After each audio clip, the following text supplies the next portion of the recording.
Hello students, today we will start English translation class 7 का chapter 11. Okay, past continuous tense. आपका chapter का name है past continuous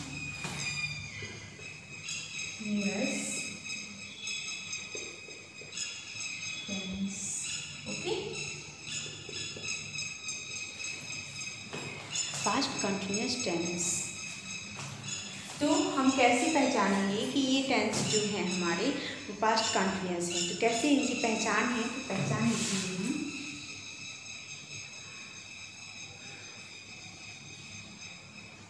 पहचान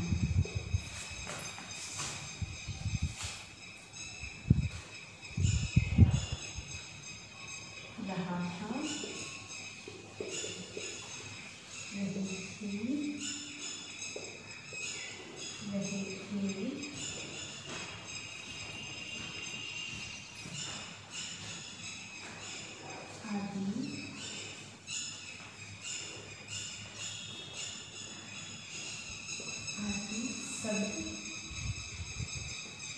समूह आते हैं.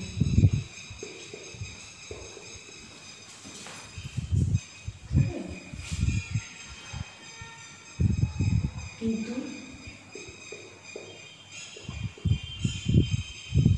कार्य के जारी रहने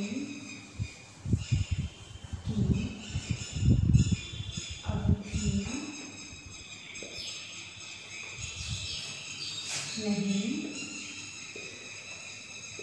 दी जाती है.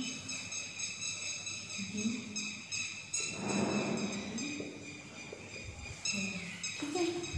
तो पहचान क्या है पास्ट कंटिन्यूअस टेंस की, कि इसकी पहचान है रहा था, रही थे, रहे थे आदि शब्द समूह आते हैं. ठीक है. किंतु कार्य के जारी रहने की अवधि नहीं दी जाती है. कार्य की जारी रहने की अवधि यानी ये तो पता चलता है कि जारी है, भूतकाल से जारी है, लेकिन अब आगे कब तक रहेगा ये जानकारी नहीं दी जाती है. ठीक है. तो अब हम इसके रूल क्या हैं, कैसे इनको सॉल्व करेंगे, रूल देख लेते हैं. जैसे एक वचन कर्ता के साथ बाद का और वर्ग में फर्स्ट फॉर्म प्लस ING लगाते हैं. ठीक है. एक वचन कर्ता के साथ बाज और वर्ग में फॉर्म में ING लगाते हैं. और जैसे बहुवचन करते हैं यानी प्लूरल, कर्ता के साथ वेयर का और वर्ग में फर्स्ट फॉर्म प्लस ING लगाते हैं. ठीक है.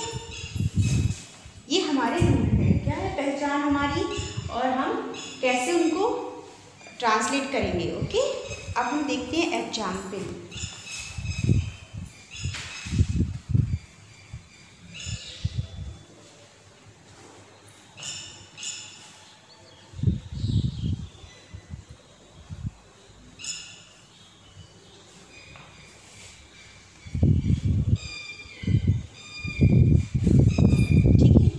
देखेंगे एफर्मेटिव स्टेटमेंट.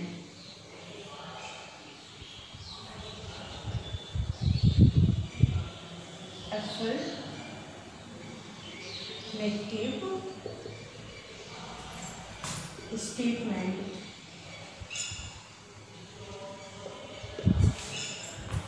यानी सकारात्मक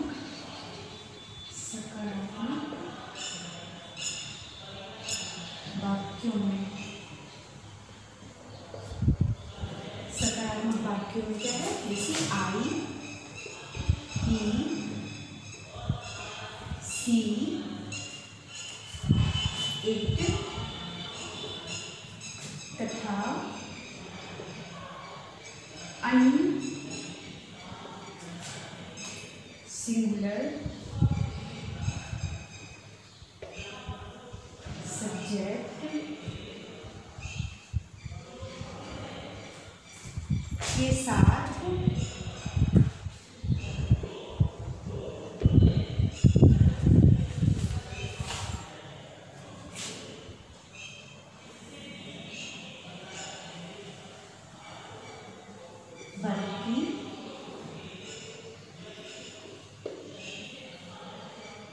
फर्स्ट फॉर्म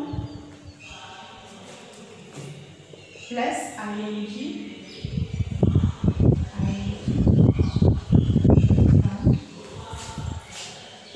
यूज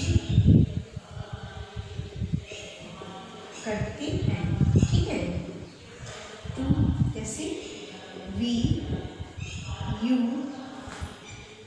दे तथा प्लूरल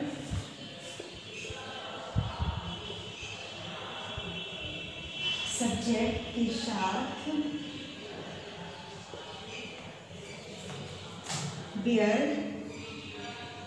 प्लस फर्स्ट फॉर्म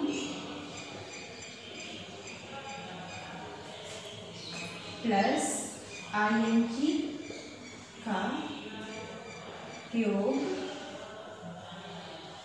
करते हैं, ठीक है। तो एफर्मेटिव स्टेटमेंट जब हम बनाएंगे, एफर्मेटिव यानी पास्ट कंटिन्यूअस का अफर्मेटिव सेंटेंस बनाएंगे, यानी सकारात्मक वाक्यों में जैसे आई, ही, सी, इट तथा नेम अन्य जो भी सिंगुलर सब्जेक्ट के साथ वर्ब की फर्स्ट फॉर्म प्लस आईएनजी का यूज करेंगे, ओके। अब जैसे वी, यू, दे तथा जो भी प्लूरल सब्जेक्ट हैं उनके साथ were plus first form plus ING plus object का यूज करेंगे, ओके। तो एग्जाम्पल देख लेते हैं।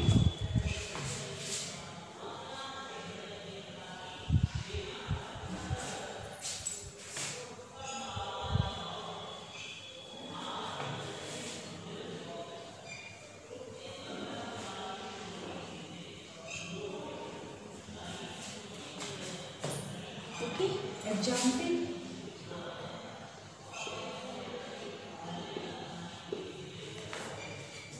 जैसे मैं पत्र लिख रही थी, जैसे तो आई वाज, देखिए हमने क्या आई यानी सिंगुलर जितने भी सिंगुलर सब्जेक्ट हैं उनके साथ हमें बाज का यूज करना है। तो आई के साथ भी बाज का यूज होगा, आई वाज राइट, मैं राइटिंग, यानी हम वर्ब में आईएनजी ऐड करेंगे, ये ऑब्जेक्ट लिख देंगे, राइटिंग अ लेटर, ओके। अब जैसे और देख लेते हैं, वह मुझे कहानी सुना रहा था, he was telling ये स्टोरी, telling ये स्टोरी, ठीक है। अब 3 गाय खेत में चल रही थी, ठीक है। तो द काऊ सिंगुलर है ना, बाज grazing in the field, okay. तो क्या समझा हमने, जैसे मैं पत्र लिख रही थी, I was writing a letter. Second, वह मुझे कहानी सुना रहा था। रहा था, रही थे, ये हमें पहचान है हमारी, हम ऐसे पहचानेंगे अगर हमारे वाक्य में रहा था, रही थी आदि आते हैं तो हम ऐसे पहचानेंगे। तो he was telling a story. Okay, जैसे गाय खेत में चल रही थी, तो the cow was grazing in the field. ये हमारे जो एफर्मेटिव सेंटेंस है उसके एग्जाम्पल थे। अब हम चलते हैं नेगेटिव वाले स्टेटमेंट्स पर।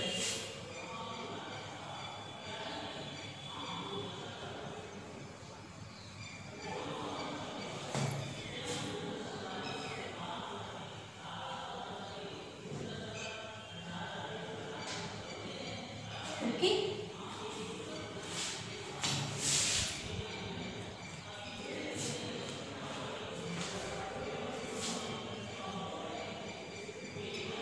नेगेटिव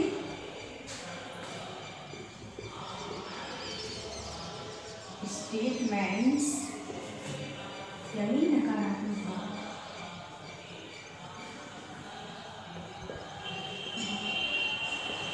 वाक्यों में, नकारात्मक वाक्यों में क्या है,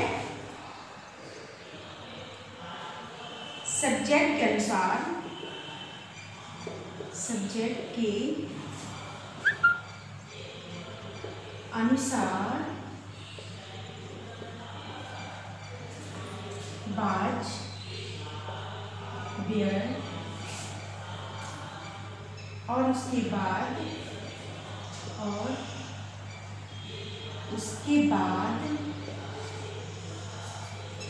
सब्जेक्ट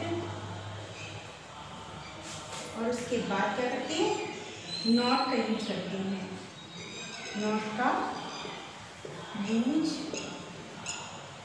करते हैं। ठीक है, जो नेगेटिव स्टेटमेंट्स हैं यानी जो नकारात्मक वाक्य हैं उनमें सब्जेक्ट के बाद यानी बार देयर। ठीक है, हमें ये तो हमें ये पता चलना चाहिए कि ये वाक्य हमारा जो भी है सब्जेक्ट सिंगुलर है या प्लूरल है, वो देखना है। इसके बाद बार देयर का यूज करेंगे, कौन सी हेल्पिंग वर्ब आएगी, और उसके बाद नॉट का यूज करते हैं। ओके, नॉट का यूज कब करेंगे, सब्जेक्ट के बाद ही नॉट का यूज करेंगे। ओके, एग्जाम्पल देख लेते हैं।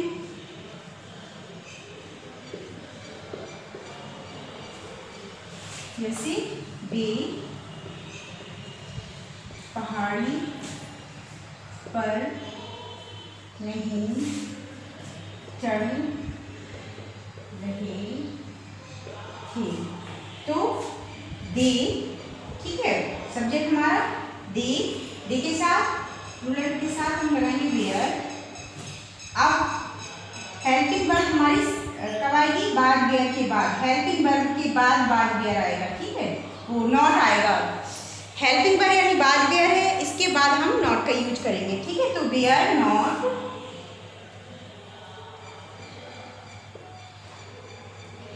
Climbing on the hill. Okay, they were not climbing on the hill.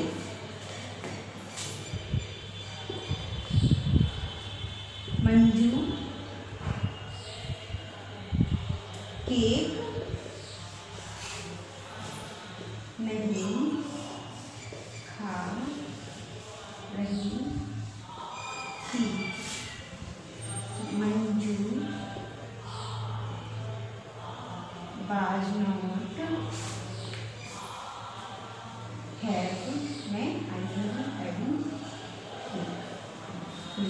Okay, Manju cake नहीं खा रही थी, तो Manju was not having cake. Okay, समझ में आ गया। अब चलती है इंट्रोगेटिव सेंटेंसों पर।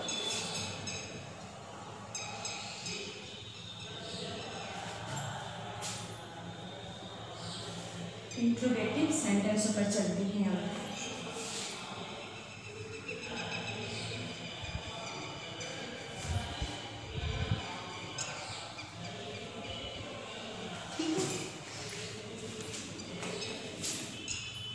अब चलते हैं इंट्रोगेटिव वाले सेंटेंसों पर।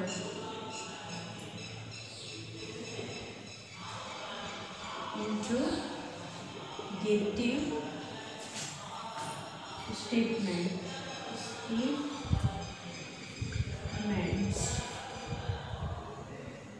यानी प्रश्नवाचक वाक्यों में प्रश्नवाचक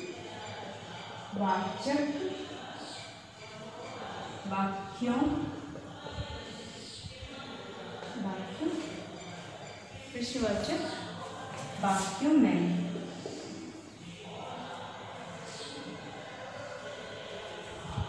तो यदि वाक्य क्या से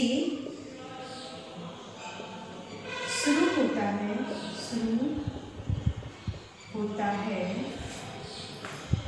तो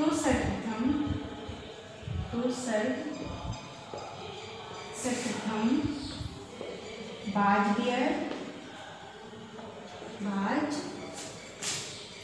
बियर और उसके बाद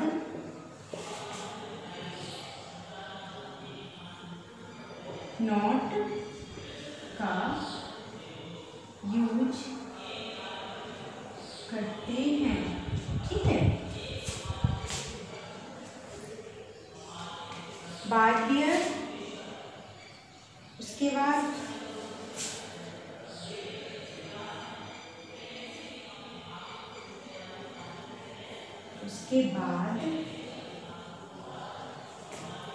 सब्जेक्ट। अगर वाक्य में सबसे पहले क्या आता है तो क्या करते हैं, सबसे पहले बाज बियर, उसके बाद सब्जेक्ट, उसके बाद फर्स्ट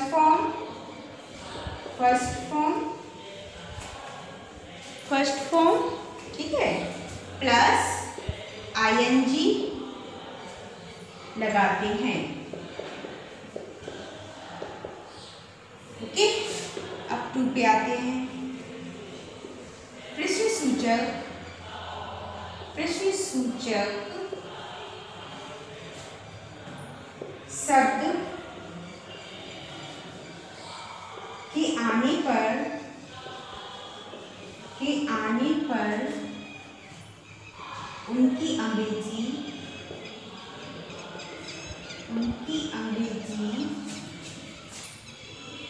ठीक है, उनकी अंग्रेजी क्या करते हैं, सबसे पहले बनाते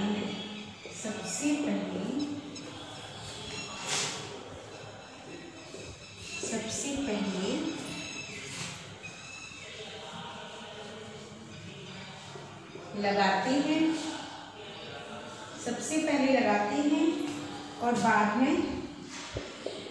और बाद में बाज बियर तथा सब्जेक्ट लगाते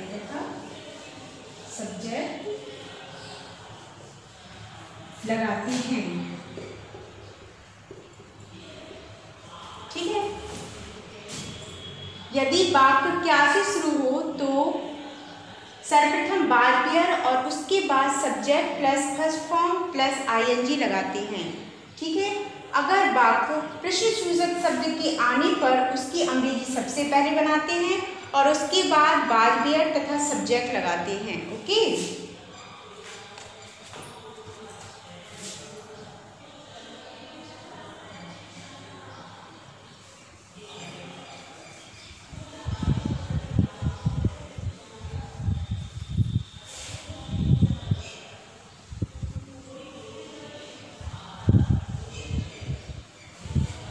अब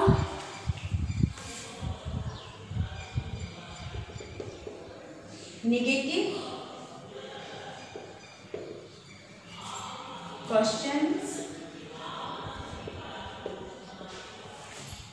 क्वेश्चंस में सब्जेक्ट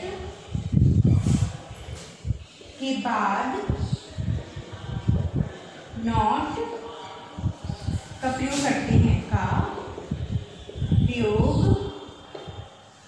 करते हैं, ठीक है। नेगेटिव वाले जो क्वेश्चंस हैं उनमें क्या करते हैं, सब्जेक्ट के बाद नॉट का प्रयोग करते हैं, सब्जेक्ट के बाद नॉट आएगा। ओके, और लास्ट में क्या करते हैं, लास्ट में जो प्रश्नवाचक वाक्यों के अंत में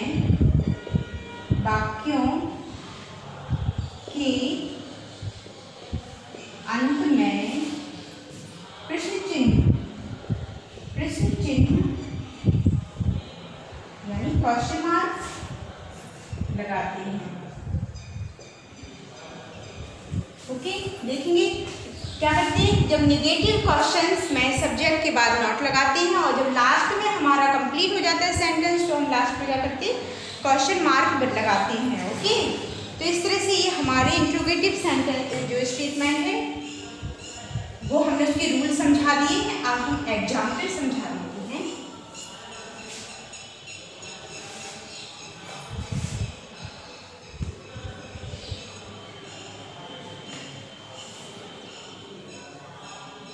ठीक है, अब हम चलते हैं एग्जाम्पल की।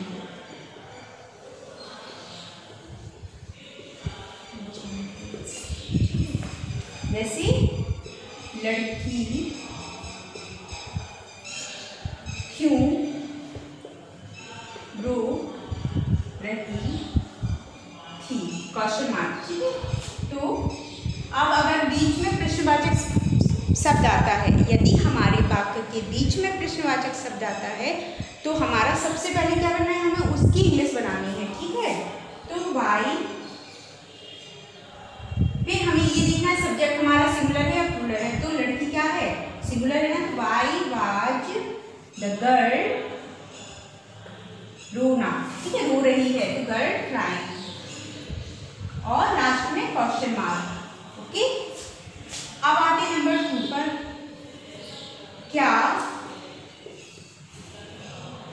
कल बारिश हो रही थी, क्वेश्चन मार्क। ठीक है, अगर हमारे वाक्य में यानी जो सेंटेंस है उसमें सबसे पहले क्या आता है, तो जो हमारे सब्जेक्ट के अकॉर्डिंग हमें हेल्पिंग वर्ब पहले रखनी होगी। ओके, तो क्या आएगा यहाँ पे, was it raining, was it raining, बारिश हो रही थी कल, यानी यस्टरडे, और क्वेश्चन मार्क। ठीक है, तो क्या कल बारिश हो रही थी, तो was it raining yesterday. Okay, और देख लेते हैं एग्जाम्पल। जैसे वे फिल्म कहाँ देख रहे थे, तो कहाँ है ना बीच में, अगर क्वेश्चन वर्ड पहले आता है, बीच में आता है सेंटेंस के, तो सबसे पहले उसकी इंग्लिश बनाते हैं, तो वेयर। अब हमें देखना है हमारा सब्जेक्ट सिंगुलर है या प्लूरल है, तो सब्जेक्ट हमारा प्लूरल है ना, तो were they watching movie, question mark. Okay, इस तरह से हमने समझ लिया कि हमारा जो पास्ट कंटिन्यूअस टेंस के जो भी एफर्मेटिव सेंटेंस, नेगेटिव सेंटेंस और इंट्रोगेटिव सेंटेंस थे वो हमने कंप्लीट कर लिए, बता दिया आपको। तो देखेंगे हमने पास्ट कंटिन्यूअस टेंस की पहचान क्या बताई थी, कि वाक्यों से ज्ञात होता है कि जो कार्य है वो भूतकाल यानी बीते हुए समय में जारी था और अभी तक पूरा नहीं हुआ था। इस काल के वाक्यों के अंत में रहा था, रही थी और रहे थे जो आदि शब्द समूह आते हैं। ठीक है, किंतु कार्य के जारी रहने की अवधि नहीं दी जाती है। और अब एफर्मेटिव सेंटेंस जो सकारात्मक वाक्य होते हैं पास्ट कंटिन्यूअस टेंस के, उसमें जैसे आई, ही, सी, इट तथा अन्य जो भी सिंगुलर सब्जेक्ट होते हैं उनके साथ हम वाज और वर्ब की फर्स्ट फॉर्म प्लस आईएनजी का प्रयोग करते हैं।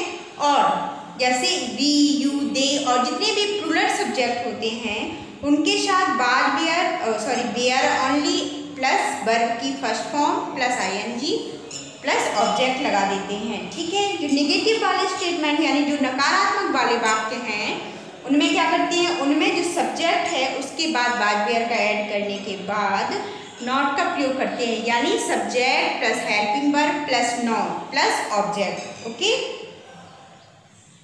अब हमारा है इंट्रोगेटिव सेंटेंस यानी इंट्रोगेटिव स्टेटमेंट्स यानी प्रश्नवाचक वाक्य। तो इंट्रोगेटिव जो स्टेटमेंट्स हैं, यदि वाक्य क्या से शुरू होता है तो सर्वप्रथम क्या करेंगे, अगर वाक्य क्या से शुरू होता है तो सब्जेक्ट के अकॉर्डिंग बाजवेयर का यूज हम सबसे पहले करते हैं। इसके बाद subject plus first form plus ING plus object. Okay, और नंबर 2, प्रश्नवाचक शब्द के आने पर उनकी अंग्रेजी सबसे पहले बनाते हैं। यदि वाक्य के बीच में क्वेश्चन वर्ड हो तो क्या करते हैं, सबसे पहले उनकी इंग्लिश बनाते हैं। इसके बाद सब्जेक्ट के अकॉर्डिंग, यानी हमारा सिंगुलर है तो बाज और प्लूरल है तो वेयर का यूज करने के बाद सब्जेक्ट लगाते हैं। अगर नॉट है वाक्य में तो फिर नॉट लगा देते हैं और लास्ट में ऑब्जेक्ट के बाद क्वेश्चन मार्क लगाते हैं। ठीक है, नेगेटिव क्वेश्चंस में सब्जेक्ट के बाद नॉट लगेगा और लास्ट में क्वेश्चन मार्क लगेगा। तो इस तरह से हमने आपको पास्ट कंटिन्यूअस टेंस के जितने भी रूल थे वो हमने सभी समझा दिए हैं। ठीक है, अब हमारा नेक्स्ट चैप्टर है फ्यूचर कंटिन्यूअस टेंस। क्या है फ्यूचर कंटिन्यूअस टेंस, तो इसकी पहचान तो देख ही लेते हैं।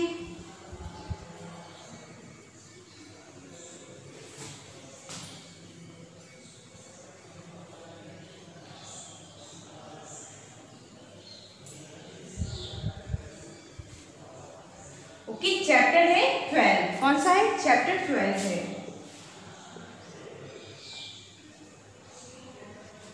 ठीक है, चैप्टर का नेम है फ्यूचर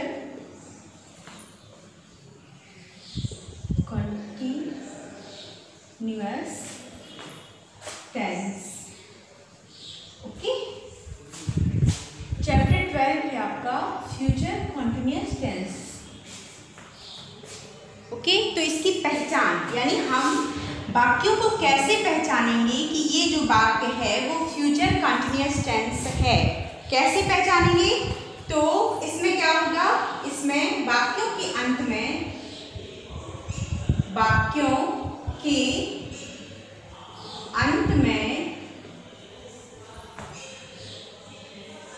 रहा होगा,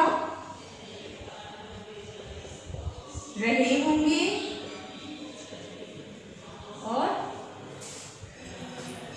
रहा होगा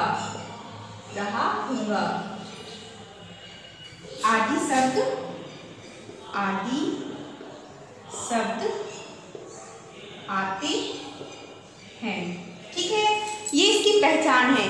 तो जो फ्यूचर कंटिन्यूअस टेंस है कि वाक्यों से ज्ञात होता है कि कार्य भविष्य में जारी रहेगा, पूरा नहीं होगा।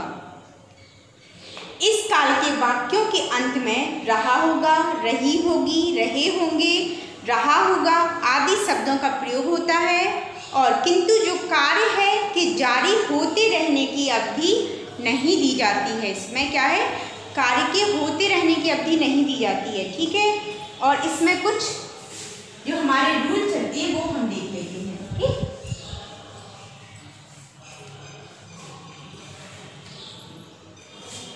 यानी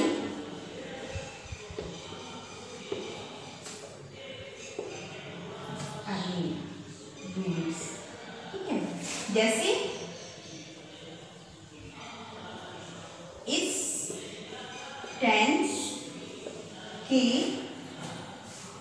इंग्लिश सेंटेंस में will be, shall be तथा वर्ब के प्रेजेंट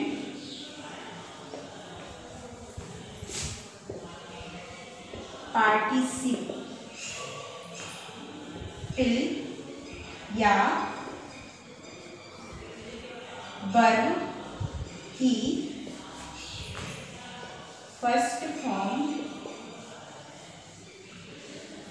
फॉर्म प्लस आईएनजी का प्रयोग करते हैं, प्लस आईएनजी का प्रयोग करते हैं। ठीक है, क्या है कि इस टेंस के जो इंग्लिश सेंटेंस में विल बी और शैल बी तथा वर्ब के प्रेजेंट पार्टिसिपल या वर्ब की फर्स्ट फॉर्म प्लस आईएनजी का प्रयोग करते हैं। तो हमने क्या देखा, पहचान देखी और रूल क्या है इसके वो देखे हैं। अब हम जो हमारा चैप्टर है वो हम आगे देखेंगे, ओके, नेक्स्ट वीडियो में।